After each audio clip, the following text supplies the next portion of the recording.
Welcome to YC Creation, where learning becomes clear and success begins.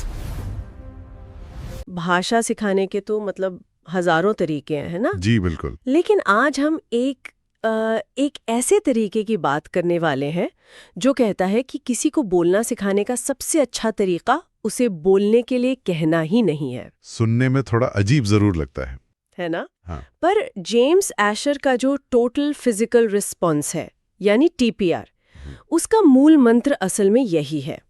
और आज हम इसी दिलचस्प पहेली को सुलझाने वाले हैं, खास तौर पर सीटीटी जैसी परीक्षाओं के नजरिए से, जहाँ ये कॉन्सेप्ट बार बार आता है। तो चलिए इस विचार की तह तक चलते हैं कि बिना बुलवाए भाषा कैसे सिखाई जा सकती है।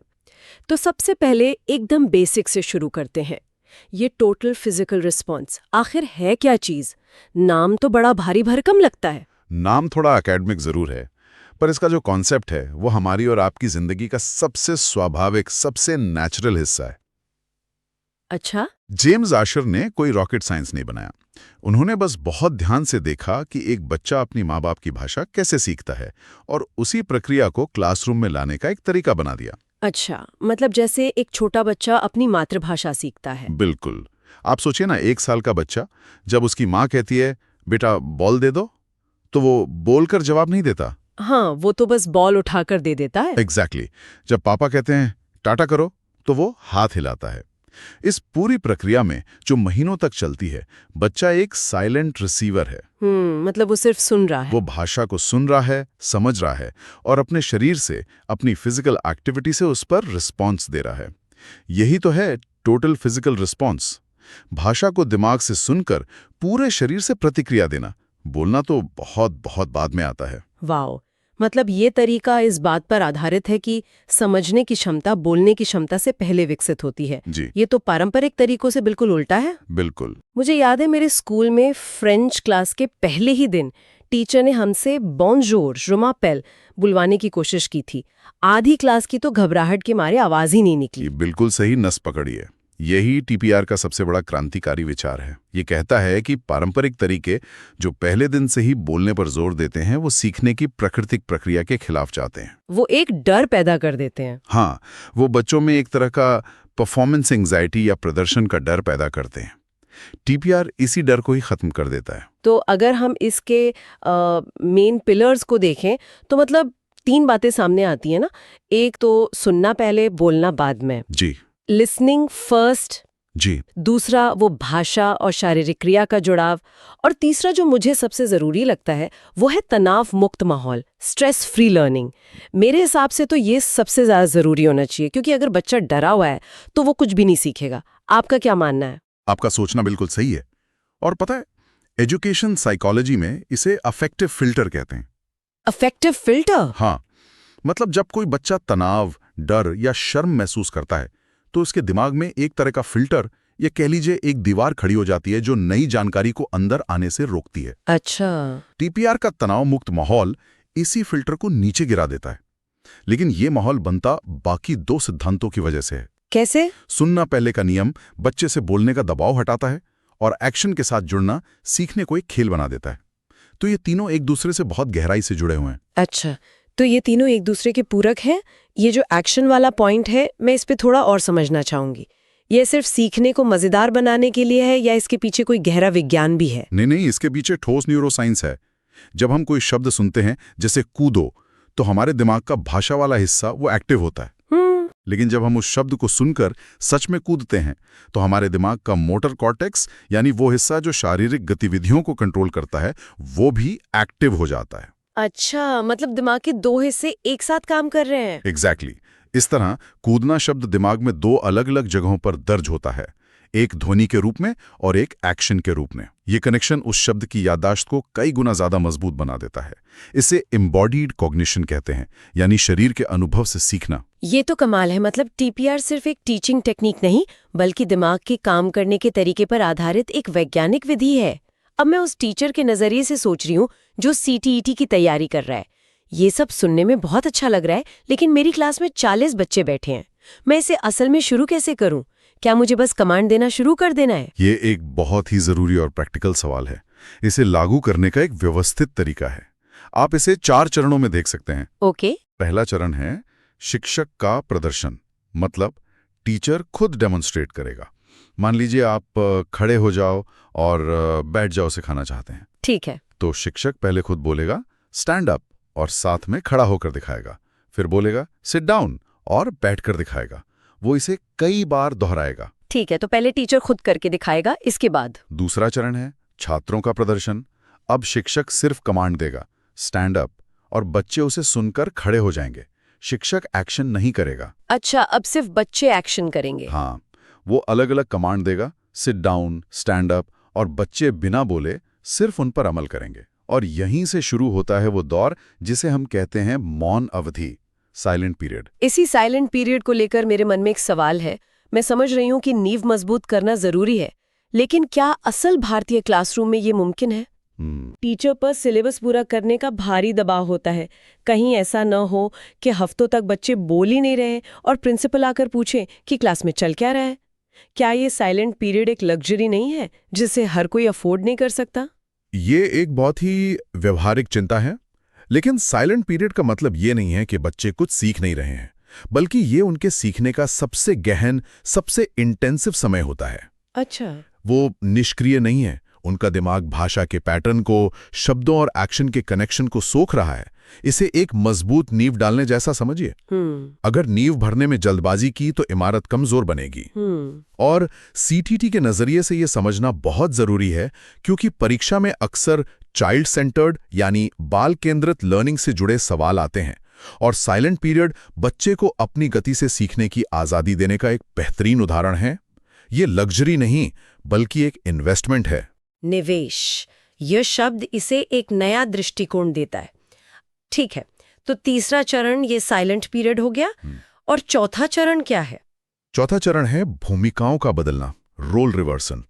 जब बच्चे कमांड्स को अच्छी तरह समझने लगते हैं और सहज हो जाते हैं, तो एक दिन कोई बच्चा खुद ही कमांड देना शुरू कर सकता है। अच्छा, वो खुद टीचर बन जाएगा? हाँ, एक तरह से वो शायद दूसरे बच्चे को कहेगा स्टैंड अप। ये वो पल है जब भाषा का उत्पादन, मतलब प्रोडक्शन, स्वाभाविक रूप से शुरू होता है, बिना किसी दबाव के। ये चरण तब आता है जब बच्चा आंतरिक रूप से तैयार हो। मतलब टीचर उसे बोलने के लिए मजबूर नहीं करता? कभी नहीं, वो उसके बोलने की पहल का इंतजार करता है। ये तो वाकई बहुत स्वाभाविक प्रक्रिया लग रही है। तो इसके फायदे साफ हैं। सीखना मजेदार हो जाता है, बच्चों की भागीदारी बढ़ती है, याददाश्त मजबूत होती है। ये क्रियात्मक शब्दों यानी वर्ब्स जैसे sit, stand, run, jump, open, close सिखाने के लिए तो एकदम परफेक्ट है। बिल्कुल। लेकिन यहीं मेरे दिमाग में एक और सवाल आता है। ये तरीका एक्शन वाले शब्दों के लिए तो कमाल का है, पर आप सोचने, उम्मीद करने या लोकतंत्र जैसे शब्द कैसे सिखाएंगे? आप किसी को ईमानदारी का एक्शन करके कैसे दिखा सकते हैं? मुझे तो ये थोड़ा अधूरा सा लग रहा है। आपने इसकी सबसे बड़ी और सबसे महत्वपूर्ण सीमा की ओर इशारा किया है। टीपीआर अमूर्त अवधारणाओं, मतलब एब्स्ट्रैक्ट कॉन्सेप्ट्स को सिखाने में प्रभावी नहीं है। जैसे न्याय या स्वतंत्रता। हाँ, आप शारीरिक क्रिया से ये सब नहीं समझा सकते। ये उच्च स्तरीय व्याकरणिक संरचनाओं या जटिल वाक्यों को सिखाने के लिए भी उपयुक्त नहीं है। तो फिर इसका क्या फायदा? क्या ये सिर्फ शुरुआती बच्चों के लिए खिलौने जैसा है? इसे इस तरह देखिए, टीपीआर भाषा शिक्षण का पूरा घर नहीं है, लेकिन ये उस घर की सबसे मजबूत नींव है। अच्छा। ये शुरुआती स्तर पर, खासकर छोटे बच्चों के लिए, भाषा का डर खत्म करने और बुनियादी शब्दावली और कमांड्स को उनके दिमाग में गहराई से बैठाने का सबसे शक्तिशाली उपकरण है। एक बार जब ये नींव पड़ जाती है, तो शिक्षक इसके ऊपर दूसरी विधियों जैसे कहानी सुनाना या संवाद का इस्तेमाल करके भाषा की इमारत खड़ी कर सकता है। तो ये कोई रामबाण इलाज नहीं, बल्कि टूल बॉक्स का एक बेहद जरूरी औजार है। टूल बॉक्स का एक औजार, ये बात इसे सही संदर्भ में रखती है। चलिए अब उस हिस्से पर आते हैं जो सीटीटी की तैयारी कर रहे हमारे श्रोताओं के लिए सबसे जरूरी है। जब परीक्षा में इससे जुड़ा कोई सवाल आता है, तो वो कौन सी कीवर्ड्स या कॉन्सेप्ट्स हैं जिन्हें पकड़कर वो सही जवाब तक पहुंच सकते हैं? बहुत अच्छा सवाल है। सीटेट में सीधे सीधे परिभाषा नहीं पूछी जाती। वो आपको एक क्लासरूम की स्थिति देंगे, एक सिचुएशन देंगे। तो कुछ खास संकेतों पर ध्यान देना है। जैसे कि? पहला और सबसे बड़ा संकेत है, शिक्षक निर्देश दे रहा है और छात्र शारीरिक रूप से प्रतिक्रिया दे रहे हैं। Teacher gives commands, students respond physically. अगर प्रश्न के विवरण में ये हो रहा है तो 99% संभावना है कि जवाब टीपीआर है। ठीक है, कमांड और फिजिकल एक्शन। और दूसरा संकेत है सुनने की समझ, यानी लिसनिंग कॉम्प्रिहेंशन पर जोर।